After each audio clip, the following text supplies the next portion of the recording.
Are you wearing Issey Miyake? Yes, I And then am. wait, and then the scroll in the back. Oh wait, what movie? What Tiama? Hong Kong Oh, or it's my late uncle. He was a calligraphist. He did calligraphy in oh, Vancouver. Yeah, so my wow, cousin gave it to me and gifted it to me, and now I have it in gorgeous. my place. Thank you. Thank Oh, you. First of all, this interview is so meaningful to me. I'm a huge admirer of your work. So thank you for your presence and all that you do, Bowen. thank you, Nathan. That's so, wow. I received that. So I don't know why. I thank you. That means a lot, You play Howie, this Howie. romantic, sweet, intelligent best friend to the protagonist Noah, harboring a longing for love, who was, of course, inspired by you and a character that I could resonate with as well. What was your experience navigating gay spaces as an Asian during the time in yours and Joel's life that this film encapsulates? I mean, it pretty closely resembles what's in the film. Is this duality that I think a lot of queer people of color have in queer spaces where they go, well, I want to transcend the desires that I have as a roommate, as someone who's sentimental and who's as someone who is maybe modeled a lot of their intimacy off of maybe a heteronormative ideal of romance, maybe not. How do I queer that by being like super slutty? Like I feel like there's just this wide breadth and gamut of how we want to approach our own otherized like selves. I feel like Howie is someone who's internalized a lot of rejection. Noah is someone who's internalized a lot of rejection, but they both have decided different mm, diverging paths from that locus, and I feel like I would always go into gay bars feeling completely invisible, the way that Howie feels sometimes, feeling undesired. I think it's pretty plainly stated in the movie by the end that Mhm. this is something that not only a lot of queer people of color feel, but I think everyone feels at some point in their lives um that they are just overlooked people. And I think the worst feeling you can have as a human being is this feeling of alienation in general. And I feel like Howie is someone who doesn't know how, is sort of at a loss for what to do by the end of the movie, by the end of the second act, before the climactic moment. Yeah. Yeah.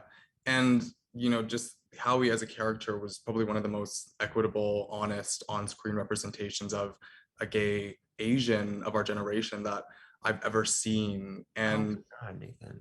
yeah, and I've just observed introspectively how movies that challenge and subvert the insidious misrepresentations of the Asian diaspora that have influenced my self relationship. And so while you're in the writer's room and playing these groundbreaking characters on screen, has this been a healing experience for you? Yeah, I mean, definitely. It's been healing and it's also broken the wounds open again and then sewed them back shut. Like, and that's something that Joel was really responsible with. And Joel, as the sole writer of this movie, really shaped this in a way that I think was ultimately equitable. I mean, if I'm representing Howie as this honest representation of what the gay Asian American experience is like, I feel like that has a lot to do with Joel's pretty lived in, rounded out experience of that. I think Joel is someone who has really seen it all. And that is kind of only maybe possible as insofar as he is this like desirable Asian American queer person, but he's also even still navigated the sort of low floor, low ceiling existence of being a queer Asian person, where you are so summarily, violently like rejected or like ostracized, but then also maybe sometimes fetishized and mm, glorified to like an overcorrective extent that I think Joel has like really has seen a wide berth of things. Mhm. And also, like, being Asian and gay is a very politicized identity because of how gay Asian men have been both fetishized and while concurrently deemed undesirable within culture and mainstream culture. Yeah. And for me, Fire Island captured this like reimagining of our identities in the mainstream while also showcasing how the oppressed can oppress others. Definitely. Yeah. Definitely. And I think the brilliant thing about Joel is that he's taken this classic beloved text in Pride and Prejudice and sort of layered on this new element, which is the notion of belonging. And I feel like a place like Fire Island is supposedly a refuge, and yet people's preconceived notions about Fire Island rest on whether or not they feel like they belong there in the first place. And maybe a lot of queer Asian people don't feel like they belong, and yet Joel and I have gone there in spite of that nagging feeling and gone, no, we're going to carve out a space for ourselves to feel like we work here, that we belong here, that we can have fun here, that we can like have an aspirational time here that people will also want to have. And I feel like, I hope that's illustrated in the movie, that even though Margaret Cho's character Aaron's house and that chosen family is probably a little bit more limited in their experience there in terms of like their resources, I feel like they're still having a great time. Mm-hmm. Yeah, because aside from being a commentary on the elements of toxicity within the gay community, Joel with Fire Island spotlights the signature of the queer experience, the chosen family. Yes. What does chosen family mean to you? Chosen family means, chosen family is something that fills out all of like the traumatic vacuums that have been carved out into like our souls. I feel like there's always there's this sense of deficiency and lack as we grow into ourselves as queer people, that we just are so, it's so vital, and our survival depends on making sure we find people who make us feel complete. Mm-hmm. I think that's what Chosen Family is about. I think Joel even writes a Howie line into the script where you find the family that fills in the gaps. Mm-hmm. I think that's what it is. And I've been very fortunate to find that in many places. Certainly with Joel, certainly with Matt Rogers, who's also in the film. The three of us are just very, very connected. And even though we are on separate journeys in life now, professionally, we still find that time to just sort of check in. And it's about as familial as any relationship I have in my life. Yeah. And how is it to work on a project with two of your best friends, your sisters? Joel and I, we all say that it's going to spoil us for the rest of our careers, that like nothing's going to quite be like this. There's not going to be a story that's as close to our experience as this. In terms of our queerness, there's not going to be a project where we have this shorthand familiarity. I was able to I was able to lean on both Joel and Matt so often during production, where I would turn to them and go, was that take okay? Like just those technical aspects were hard to navigate for anyone's first film, and to have them there, and to also make a new friend in Andrew on is something I'll cherish forever. And I've really found chosen family in all of the cast and crew. Like we really were on top of each other filming on location on Fire Island. There were no trailers. Dinners would be like us like grabbing a slice of pizza like the canteen and just kind of hanging out like on a porch together. Like it was just so it was just an accelerated level of intimacy and familiarity that we all experienced. Yeah. And you could tell that you're all having like a riot filming this. Good. I had such a like visceral reaction to this film. The only films I recall having like a similar feeling upon watching were Everything Everywhere All at Once and Kar-wai's Happy Together. Oh my God, Happy Together. Yeah, so good. Happy Together is just like, that is portraying like Asian gay queer intimacy in this completely different ethos of just like violence and toxicity, but that's all like from within, that's all like between these two characters. And there are those elements in this too, but it's hopefully something that can be a tonic to whatever is being portrayed in Happy Together, which ends on this beautiful note that is still sort of mournful, but hopefully there's something slightly uplifting about Fire Island. Yeah. What are some of your favorite films that have been formative in your life? I would say those two. I mean, Everything All Everywhere All at Once became one of my favorite movies of all time when I Yeah. saw it. Mhm. Um, My mouth was open the entire time. It yeah, me was, too. yeah. And I never cry at movies. I Mhm. cried multiple times.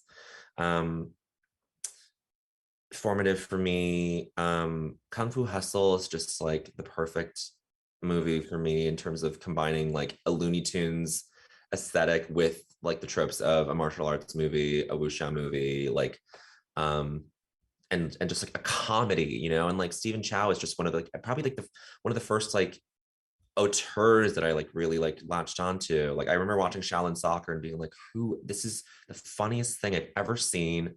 And there's a beautiful romance in this movie too. Like I think he's just such an alchemist in terms of filmmaking. Mhm. Um, Eternal Sunshine of the Spotless Mind, I would consider maybe comedic. I mean, I think that's like one of the most beautiful romances that's ever been kind of committed to film. Um, and I will also say Josie and the Pussycats and Charlie's Angels in terms of being like movies about people who come from disparate lives and who come together for a common shared goal. Like, and that is in some ways chosen family. Like I've been trying to think of like a Josie and the Pussycats analog and maybe writing that, but like those are movies that like are just have some lightness to them that also deliver something really powerful and potent in terms of how people relate to each other. Mhm. Yeah. Did you watch all of those films when you were growing up? I did. I mean, Happy Together. I mean, Wong Kar-wai films. I didn't really come into. I saw In the Mood for Love growing up, and was blown Mhm. away. But I didn't watch like the rest of his work until like college and after Yeah. graduating. I think that was the right time for me to consume those two to really understand what was being played with, like what was so groundbreaking about his movies. Mhm. And before I kind of pivot back to Fire Island, I just want Yeah. to know, as a comic, for people who don't know, can you define comedy? I can't because and that's one of my favorite. I mean, my comedian friends and I talk about this all the time. Is that our favorite thing about comedy, about humor at least, is that you can't define it. Comedy is maybe the discipline into which you study humor, or that you deliver humor. But the fact that it's so, I mean, everyone knows that comedy is subjective, but the fact that humor itself is this thing that um, no one can really agree on, and that's the puzzle that you solve every time you try to write something that's quote unquote funny, that people can Mhm. perceive as funny, that you sort of, it's like this Zelda dungeon. It's like you really have to like move the blocks around to figure out what the pathway is to the thing Mhm. you want. And that's what happens at SNL all the time. Every week is a new challenge, is a new puzzle. Mhm. Figuring out how to deliver something that's as funny as it can be within 5 days. I mean, Yeah. people don't realize that, like, we're working under the clock. Like, it's not always going to be the best version of what it could have been, but it's sort of the fun version because all of this was made in 5 days. Yeah. And yeah, that's it. I mean, my closest definition, the most the thing that stuck with me in terms of defining comedy is that it's an error in stimulus, that something hits your ear the wrong way. Your mind recognizes something as being a little not what it's supposed to be, and you laugh at the incongruous aspect of that. That something's not quite right, and so you laugh, and that's why it's funny. Like Yeah. it's like it's like when my mom mispronounces. It's like in Everything Everywhere All at Once, Rakakuni. I'm like, okay, my mom has done that a million times for a million different movies, and that's funny to me because she's so wrong. And that's an encapsulation of what humor might be. Mhm. And what is your most memorable Fire Island experience? My most memorable Fire Island experience is probably a little chemically addled, but it's when Joel and I, with a few of our other friends, took LSD. I think our fourth time going there together, and it really was this like wonderful. It was our first time doing a psychedelic, and it was when Joel and I like really. When Joel and I like came out of that trip being like, oh, we're bonded for life. And there was no question before. Like we were very close friends, but we were just like we just went through this amazing, mental experience together, and there was just this cosmic feeling of like we would like be in each other's lives, and that's kind of what Fire Island is about. Like the movie itself, going there, it's just about forging these bonds that can't be broken. by the outside world. Yeah. All right. Well, I'm being told I have to wrap up. I wish I Okay. could ask you 80 more questions, I but know. I'm having such a good time talking. but thank you so much for this, Bowen, and you're so deserving of all the success coming your way. It was so lovely meeting you, Lovely and meeting yeah, you. have a great day. You too. I love the AC. I love this. I love the calligraphy. It's a Oh, beautiful. thank you. And what are you wearing? Just last minute, I didn't even ask you that. Oh no, this is Bodhi, like the embroidered, like Love, love. Yeah. thank you. Okay. Take care, Bowen. Okay, bye Bye. Nathan. Nice meeting you. You too. Bye.